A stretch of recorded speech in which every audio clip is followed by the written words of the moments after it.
Is it possible? మన దేశంలోనే sir possible.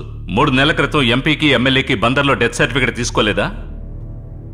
Legal గా వెళ్ళచ్చు. బయటికి లాగి మొత్తం ఏం లేకుండా చేస్తారు సార్. అయితే ఏం చేయాలి? జనానికి చెప్పాలి, వాళ్ళకి తెలియాలి. ప్రజల సపోర్టుతో కోర్టుకు వెళ్ళాలి. పబ్లిక్ కి మన ఛానల్ కి నమ్మకమైన బంధం ఉండడం వల్లే అరవింద్ ఆ డీటెయిల్స్ అన్ని నాకు అప్పగించాడు. ఈ న్యూస్ ఫ్లాష్ అయిందంటే ఇష్యూ పెద్దదవుతుంది. మన ఛానల్ కూడా ప్రాబ్లం రావచ్చు, కానీ ఇది నిజం. సార్ ఏంటి సార్ ఏం చెప్పకుండా వెళుతున్నారు? చెప్పు. ప్రజాస్వామ్యం ప్రపంచ దేశాలు ఇండియా మీద పెట్టుకున్న నమ్మకానికి గుర్తు. కానీ ఈ ప్రజాస్వామ్య దేశంలో డబ్బుంటే ఏదైనా చట్ట ప్రకారం చేయగలమనే దానికి సాక్ష్యం. జనం కోసం మేము సైతం శీర్షిక. ఇది మిమ్మల్ని ఆశ్చర్యపరచవచ్చు, షాక్కు గురి చేయవచ్చు, మీ నమ్మకం మీద నీళ్లు జల్లచ్చు.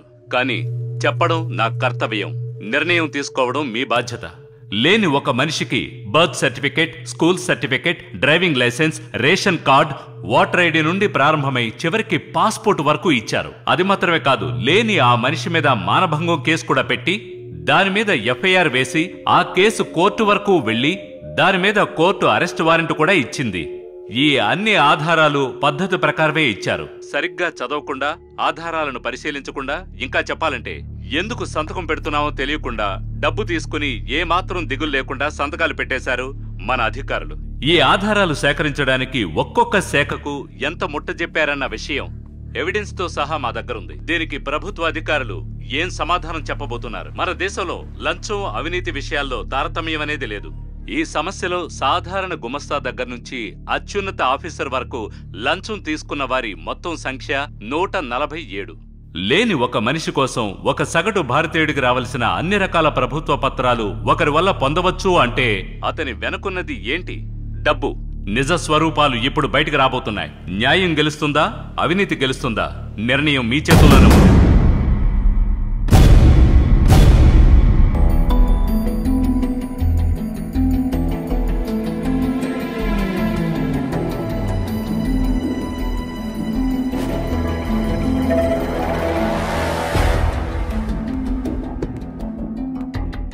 రెండేళ్లకొకసారో 4 ఏళ్లకొకసారో దేశం మీద బాధ్యత ఉన్న యువతీ యువకులు అవినీతికి వ్యతిరేకంగా పోరాటాలు చేస్తూనే ఉన్నారు. ముందు ఈ న్యూస్ ఆఫ్ చేయమని చెప్పండి. అది టెలికాస్ట్ అవ్వకూడదు. అది చూసారా? ఏ యువకుడికి అన్యాయం జరగకూడదు. ఈ యువకుడు ఓడిపోతే మీరు ఓడిపోయినట్టే. ఇలాంటి ఎవిడెన్స్ క్రియేట్ చేసి దాన్ని ఫ్లాష్ చేసామని నా తప్పు చెప్పను, ఎందుకంటే అది నిజం. తప్పు చేసామని వదిలిపెట్టి వీడి మీద యాక్షన్, ఐఎమ్ నాట్ కన్విన్స్డ్. నిన్ను ఆర్గ్యుమెంట్ చేయడానికి పిలవలేదు. పరువు పోకూడదు. దాన్ని ఆఫ్ చేయమని చెప్పండి. ఆఫ్ చేసి నేను చెప్పేది చేయండి.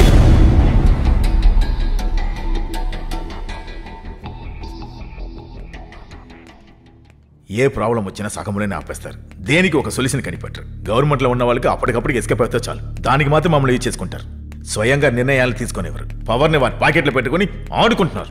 స్వామి సార్, అన్ని ఛానల్కి ఫ్యాక్స్ చేయండి. దీని గురించి ఎవరు మాట్లాడకూడదు. అన్ని ఏర్పాట్లు చేయి. Okay sir. సార్, ఈ సమస్య గురించి మనం మాట్లాడకూడదంట. ఫ్యాక్స్ వచ్చింది సార్. మాట్లాడకు. ఇంకేం చేయాలి సార్? కిక్కిచ్చే మంచి మసాలా పాట ఒకటి అయ్యి నోరు మూసుకుంటారు. ఇప్పుడే వచ్చిన వార్త ప్రకారం ఢిల్లీ నుంచి ఫ్యాక్స్ వచ్చింది. ఇలా తీసురా.